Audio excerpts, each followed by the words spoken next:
I looked at my calendar and saw, yeah, it's time for my yearly dose of gayness. Hot 7's reputation is insane, it's highly rated everywhere, kissed and worshipped more than your Makima cosplayer on Twitter. I couldn't imagine another part beating this crazy, insane finale of 6 though. I prepared myself because I knew this could be a special experience. Completely blind, I dived in, and my god, who could have thought that two pretty boys with some spinning balls racing on horses in the wild wild west could be so fucking good.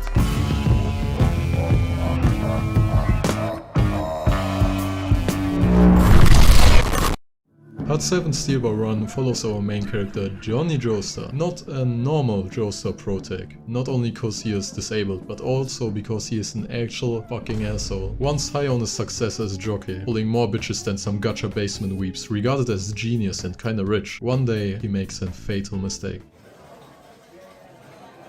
Get the fuck out the way, peasant. I'm skipping this line if you want or not.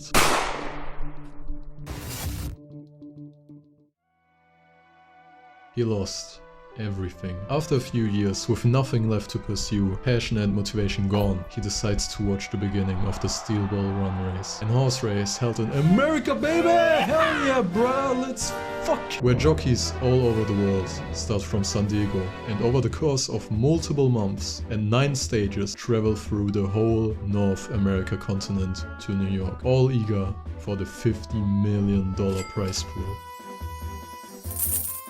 Entering Gyro Zeppeli. After seeing how Gyro just fucked some goon over with some weird spinning balls, Johnny decides to follow him and wants to know what that shit actually was. Touching it, his legs started to move. This sensation gave Johnny hope that if he could learn whatever this is, his previous life could return. He joins the race to follow Gyro, and thus begins the character growth and crazy journey of the best written Joestar and the absolute best Joe bro.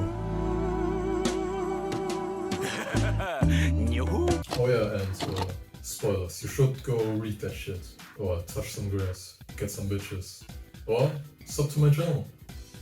Pretty good channel. The race starts, and not a lot after that they notice that it's not only a race, but actually something really more serious. Encountering weird powers named stamps, but not only that, the president's interest in collecting the diamonds that are along the path. So Gyro and Johnny fight again. It's not only a free-for-all horse race with some stand users fighting each other for the sake of 50 million. We got a Giga Chat who is just running on his feet and is a top racer, pizza mozzarella, balls, patriotism, golden rectangles, dinos, Dio, the mysterious corpse parts surrounding the race, the president's weird interest in them, and the hunt for those parts. Which turned out to be the actual main plot of this part. And I'm not gonna lie, the first chapters didn't do it for me. I wasn't highly interested in the story or even Johnny. I loved Gyro already though. It was not until this motherfucker appeared.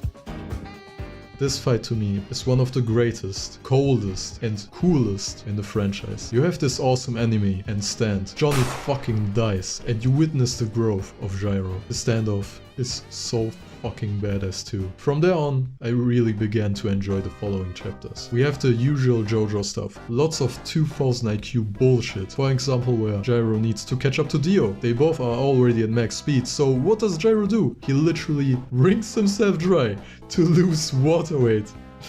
I was fucking flabbergasted at that. That was so funny, but also so cool at the same time. Or you remember when the 14-year-old gets pregnant with Jesus? Wait, what?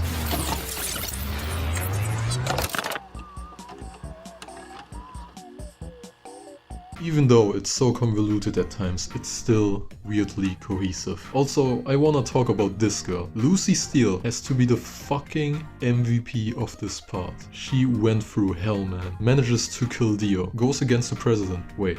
Why does this guy even want the cops so much?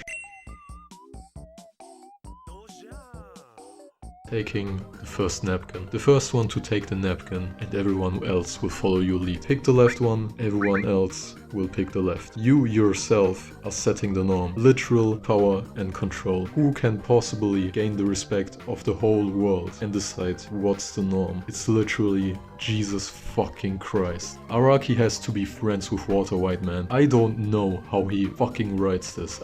I don't know how he comes up with this. His motivation as president is a really interesting viewpoint. He is backed by pride and patriotism. Funny Valentine wants the best for his people. Not really an egotistical motive, maybe even more heroic than Johnny, who wants the corpse for his own benefit. Psych! This guy is fucking evil. Killing, setting a whole event up just for this, risking many lives and killing Gyro, man. He killed Gyro. His stand D4C is also one of the most scariest stands in JoJo. OP as fuck and with one of the most confusing and sickest reveals of all time.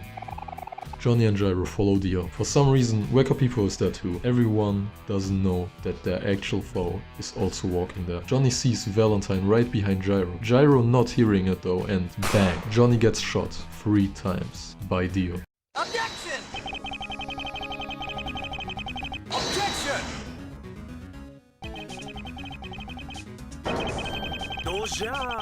As a first time reader, this shit is the most confusing shit in JoJo. How the fuck could you even explain this where we have 3 witnesses saying different things while also having these people in different times in complete different places where even a perspective change doesn't really explain what the fuck exactly happened. And this alone took chapters. This is a whole arc, man. I'm not lying when I say that this encounter itself takes about 20 minutes to fully explain and detail what just happened. And exactly this lack of knowledge is what makes villain stands so intriguing. They should be scary in that way and not comprehensible. And not only that, but of course be fucking OP. Traveling and moving through different parallel universes is such a sick concept, which makes D4C in my opinion one of the coolest stands in JoJo. Oh, and Dio is such a fucking asshole, man. Fuck this guy. This wild ride, every point coming together in the final battle against Funny Valentine is peak JoJo, with the full corpse collected inside Lucy, Train full speed ahead, Dio, Hot Pants, Johnny and Gyro against the president. And man, if this stand couldn't get even more broken, it got even more broken. Dio fucking dies, Hot Pants dies too, Funny Valentine becomes absolutely untouchable with Love Train. Every action against him gets deflected and happens in another time.